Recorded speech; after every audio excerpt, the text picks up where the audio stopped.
नमस्कार, मैं हूं रविकांत। स्वागत है आप सबका। भारत और चीन के बीच जो सीमा विवाद चल रहा था उसमें एक नया मोड़ आया है। चीन आखिर झुका है भारत की अडिग नीतियों के प्रति। भारत ने जो दृढ़ता दिखाई है सीमा विवाद को लेकर, उस दृढ़ता ने चीन को सोचने पर मजबूर कर दिया, चीन को पीछे हटने पर मजबूर कर दिया। आपको पता होगा, पिछले अगर 10 सालों का हम विश्लेषण करें तो ये वैसे तो ये चीन की नीति लगातार रही है कि वो 2 कदम आगे चलता है, 1 कदम पीछे चलता है। ये उसकी नीति रही है। वैदेशिक संबंधों में भी वो छल कपट तो साथ लेकर चलता है। ये लंबे समय से देखा जा रहा है कि भारत और चीन के बीच जो सीमा विवाद है वो कभी ठंडा पड़ जाता था, कभी अचानक उग्र हो जाता था। चीन के सैनिक अचानक कभी सीमा पर तनातनी के रूप में आ जाते थे। ये मैं 2014 से पहले की बात बता रहा हूँ। सीमाओं पर कुछ लाल रंग से कुछ लिख के चले जाते थे, फिर बाद में दोनों सेनाएं आपस में आमने सामने मिल बैठ करके और फिर बातचीत करके उस मामले को सुलझा लेते थे। जब से मोदी सरकार आई, एक नया रवैया अपनाया। पहले हमारे प्रधानमंत्री मोदी जी ने शुरुआत में चीन की तरफ मैत्री का हाथ बढ़ाया ताकि दोनों के संबंध जो तनातनी के हैं उनमें कुछ सौम्यता आए। ऐसा हुआ भी। चीन के राष्ट्रपति यहाँ आए, बड़ा स्वागत हुआ उनका। मोदी जी भी चीन गए, लेकिन वो मुंह में राम बगल में छुरी वाली हालत चीन की भी है। सामने से उसने दोस्ती का हाथ तो बढ़ाया, लेकिन पीठ पीछे उसकी कुटिल चालें सामने आ गईं। और डोकलाम में या गलवान में ये घटनाएं देखने को मिली। गलवान में लंबी झड़प हुई, डोकलाम में भी एक लंबे समय तक तनातनी की स्थिति रही और ऐसा लगने लगा था कि अब युद्ध हो जाएगा। हालांकि ऐसी कोई बात नहीं हुई। गलवान में भी झड़प हुई, हमारे भी सैनिक मरे, चीन के भी सैनिक मरे। लंबे समय तक चीन ने इस बात को इनकार किया, स्वीकार नहीं किया कि हमारे सैनिक मरे। लेकिन बाद में जब कुछ घटनाएं प्रकाश में आई तो चीन को स्वीकार करना पड़ा कि हाँ, हमारे 5 सैनिक मारे गए। जबकि ऐसी खबरें हैं कि जितने सैनिक हमारे मारे गए उससे 2 गुने से भी ज़्यादा चीन में मारे गए थे, लेकिन उसको चीन आज भी पूरा स्वीकार नहीं करता। खैर, और एक लंबा विवाद चला, सीमा विवाद भारत और चीन के बीच। बातचीत चली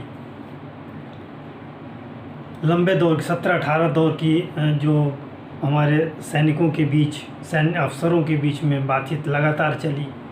और भारत हर मंच से चीन को लगातार जवाब देता रहा कि भारत और चीन के संबंध अच्छे नहीं हैं और इस तनातनी में संबंध अच्छे नहीं हो सकते।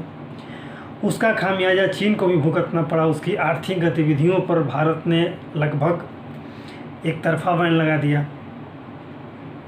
300 ऐप लगभग प्रतिबंधित कर दिए गए भारत में। व्यापार वाणिज्य प्रभावित हुआ। कोरोना के बाद से जैसे कोरोना का कहर शुरू हुआ पूरी दुनिया में, हवाई सेवाएं बंद हैं, अभी भी बंद हैं भारत चीन के बीच हवाई सेवाएं। उससे चीन को बहुत नुकसान हो रहा है। व्यापार, जहाँ तक आयात और निर्यात की बात है, तो अभी भी चीन में स्थिति, चीन से काफ़ी सामानों का आयात निर्यात बहुत ज़्यादा होता है। व्यापारिक संबंध चीन से हमारे बहुत अच्छे हैं। बड़ी मात्रा में चीन से आयात करना पड़ता है अभी भी।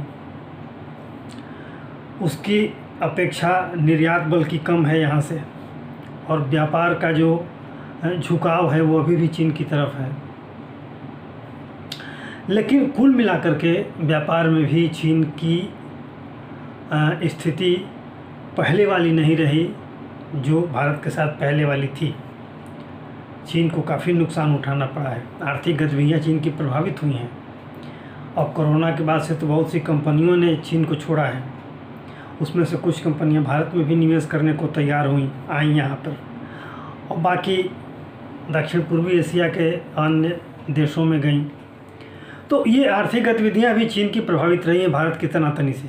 और सबसे बड़ी बात है कि भारत के विदेश मंत्रालय ने, खासतौर से हमारे विदेश मंत्री जयशंकर ने, विश्व के हर मंच पर चीन को आईना दिखाया है, हर मंच पर चीन की आलोचना की है और चीन के इस अड़ियल रवैये की आलोचना की, और साथ में ये नसीहत भी थी कि भारत चीन के बीच संबंध तभी अच्छे बनेंगे जब 2020 से पूर्व की स्थिति में चीन आएगा, उस स्थिति को स्वीकार करेगा।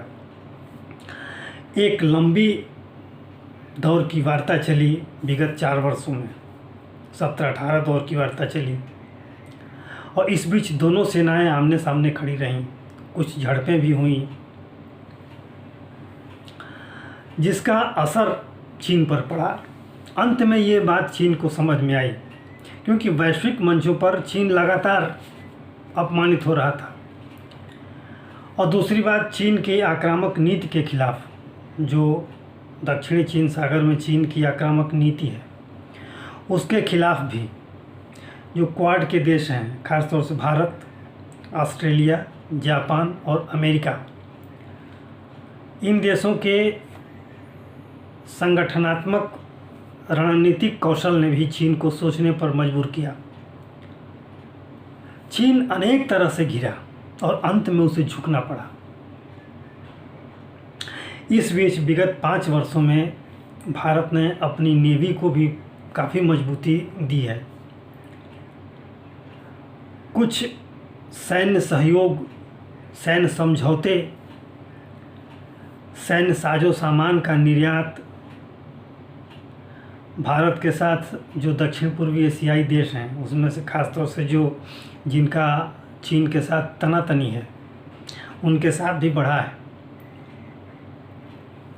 एशिया प्रशांत के क्षेत्र में, हिंद और प्रशांत के क्षेत्र में, व्यापारिक क्षेत्र में भी चीन अपने आप को घिरता हुआ पा रहा था, और वैश्विक स्तर पर लगातार चीन अपने आप को घिरता हुआ पा रहा था।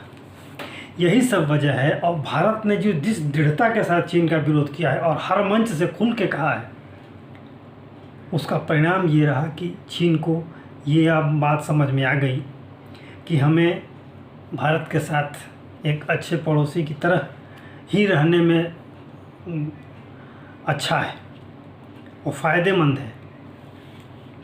क्योंकि भारत ने चीन को हर वैश्विक मंच पर घेरा, चीन की हर चालों को नाकामयाब बनाया, यहाँ तक कि जो चीन की गतिविधियाँ थीं,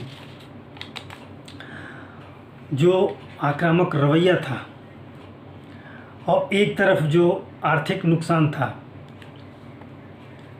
कोरोना के बाद पूरी दुनिया में आर्थिक मंदी का दौर रहा, चीन भी उससे बहुत प्रभावित है।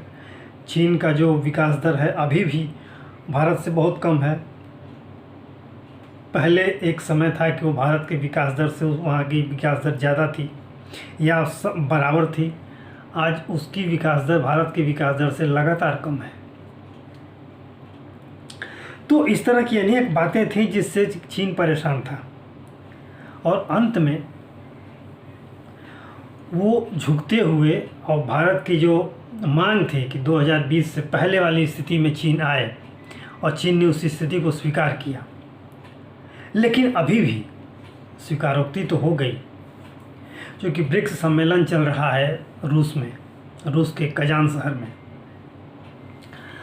उस ब्रिक्स सम्मेलन से पहले चीन को एक उदारतापूर्वक रुख दिखाना था, नहीं तो वहाँ भी चीन को भारत के कठोर रुख का सामना करना पड़ता, और चीन अब और अपमानित होने के लिए तैयार नहीं था, जिसकी वजह से उसको ये उदारतापूर्वक भारत की मांगों को समझना पड़ा।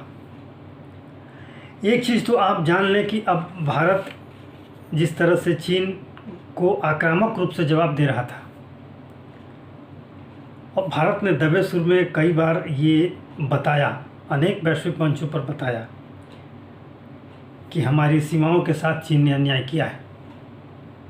वैसे भी आप सभी लोगों को पता होगा कि वास्तव में हमारा चीन पड़ोसी नहीं है, पड़ोसी तो तिब्बत है। चीन पड़ोसी तब हुआ जब उसने तिब्बत पर कब्जा किया,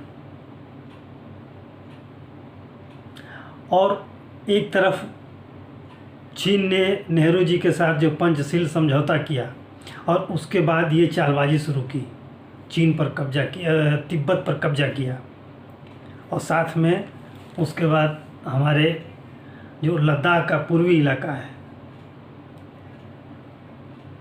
उस पर सीमा विवाद हुआ। खैर वो अलग विषय है उस पर। लेकिन जो नई अभी जो 2-3 दिनों में जो बर्फ़ पिघली है, चूँकि कठिन परिस्थिति, कुछ इस भौगोलिक स्थिति लद्दाख की ऐसी है, जो सीमाओं पर जो देवसांग है, गलवान वैली है, गोगरा हॉट स्प्रिंग है, पैंगांग त्सो है और डेमचोक है, ये बिल्कुल सीमा पर स्थित क्षेत्र हैं। गलवान में तो मैंने बताया ही, गलवान में काफ़ी लंबी झड़प हुई थी और जिसकी देश दुनिया में चर्चा भी हुई थी। ये ऐसी जगह है बिल्कुल सीमावर्ती कि ये भौगोलिक रूप से ये कठिन हालात हैं यहाँ के। 12 महीने यहाँ पर निगरानी करना बहुत कठिन काम है। कोई भी हाइट, कोई भी ऊंचाई जो है 4000 मीटर से नीचे नहीं है। सारी ऊंचाइयाँ, ये जिन जगहों का नाम हमने बताया, इनकी ऊंचाई 4000 या उससे अधिक है। समुद्र तल से इनकी ऊंचाई 4000 मीटर से अधिक है। यहाँ जून से लेकर के और सितंबर तक तो हालात ठीक रहते हैं, लेकिन अक्टूबर से यहाँ भयंकर सर्दी शुरू हो जाती है। अक्टूबर नवंबर से लेकर के दिसंबर, जनवरी, फरवरी, मार्च, अप्रैल, मई तक जो हालात वहाँ होते हैं, वहाँ आम जनजीवन के लिए बहुत कठिन स्थिति है। वहाँ सैनिकों का सर्वाइव करना भी बहुत कठिन है। लेकिन हमारे भारतीय योद्धाओं ने जिस तरह से वहाँ चीन की सेनाओं के सामने लगातार अपने आप को अडिग रूप से खड़ा रखा, वो चीन के लिए बहुत कठिन था। तो इस विषम हालात में सेनाओं को आमने सामने खड़ा रखना भी एक कठिन स्थिति थी। और चूँकि हमारी सेना के जवानों को अभ्यास है चीन के सैनिकों की अपेक्षा, तो हमारे लिए उतनी मुसीबत नहीं, हमारे सैनिकों के लिए उतनी मुसीबत नहीं थी जितनी चीन के सैनिकों के लिए थी। और भी तो कई तरह के व्यवधान थे। इस बीच भारत ने अपने सीमाओं पर जो इंफ्रास्ट्रक्चर है लगातार मजबूत किया है। सीमा के आखिरी छोर तक सड़कों का जाल बिछाया है, पुराने पुलों का नवीनीकरण किया है, अनेक तरह के बदलाव भारत में भी किए। और चीन इससे समझ गया था कि हम इस तरह से तनातनी के साथ भारत के साथ अपने संबंधों को अच्छा नहीं कर सकते, इसलिए चीन को पीछे हटना पड़ा और भारत की मांग को स्वीकार करना पड़ा। अब यहाँ ये देखना है कि जिस तरह का चरित्र अब तक चीन का रहा है, क्या चीन उस पर कायम रहेगा भविष्य में भी। एक तरफ चीन ने हमेशा दोस्ती का हाथ बढ़ाया है और दूसरी तरफ उसने छल किया है, धोखा किया है, कपट किया है। तो क्या चीन का कम्युनिस्ट शासन, एक बड़ा सवाल है कि क्या चीन का कम्युनिस्ट शासन अब हमेशा के लिए भारत के साथ दोस्ती का संबंध बनाने का इच्छुक है। और चीन से कितना भरोसा किया जाए चीन के ऊपर, जो अगर हम पिछले 70 सालों का मूल्यांकन करें भारत चीन संबंधों का, तो उसके आधार पर हम चीन पर कितना भरोसा कर सकते हैं। ये सवाल तो हर भारतीय के मन में आएगा और भारतीय शासन के भी मन में ये बातें हैं,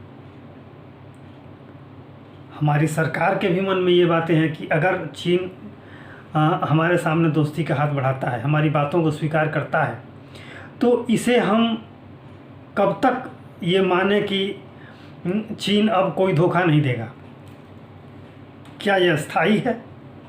ये सवाल तो हर भारतीय के मन में उठेगा। अब ये देखना है कि इस पर, और एक बात और गंभीरता से विचार करने वाली थी चीन के लिए, हमारे लिए नहीं, कि जो अपनी हाईवे बना रहा है चीन, कराची बंदरगाह से लेकर के और काराकोरम के उस पार तक, सिंजियान तक, उसका विरोध भारत ने लगातार किया है और कठोर शब्दों में उसकी निंदा की है, कड़ी चेतावनियां भी दी है। और इसका विरोध पाकिस्तान में भी हो रहा था, जो चीन के लिए मुश्किल पैदा कर रहा था। बलूचिस्तान में अभी कुछ दिन पहले स्थिति काफ़ी विस्फोटक हो गई थी, उसमें चीन के कुछ इंजीनियर मारे भी गए थे। तो एक तरह से चीन की जो जितनी समस्याएं चीन के सामने आ रही थीं और चीन का जितना वैश्विक स्तर पर जितनी लज्जा का पात्र बन रहा था, वो चीन के लिए घातक था, नुकसानदायक था। यही सब वजह थी कि उसे लग गया था कि हम भारत के साथ विरोध करके बहुत लंबे समय तक नहीं रह सकते। भारत के साथ कभी न कभी हमें सौम्यता के साथ, मित्रता के साथ हाथ अपना आगे बढ़ाना ही होगा। तो चीन झुका है और ये सुनने में भी अच्छा लग रहा है। चीन को भारत की बात माननी पड़ी। चीन का झुकना तो अच्छा लगा, लेकिन चीन इस पर कब तक कायम रहता है? क्या हमेशा के लिए, या ये भी तात्कालिक है? ये सवाल तो सबके मन में रहेगा, भारत सरकार के भी मन में रहेगा। आगे देखना है कि ये जो स्थिति बनी है वो कब तक रहेगी और चीन उस पर कितना खरा उतरता है। तो आज के लिए इतना ही। अगर ये वीडियो आपको अच्छा लगा, लाइक करें, शेयर करें और सब्सक्राइब ज़रूर करें। धन्यवाद।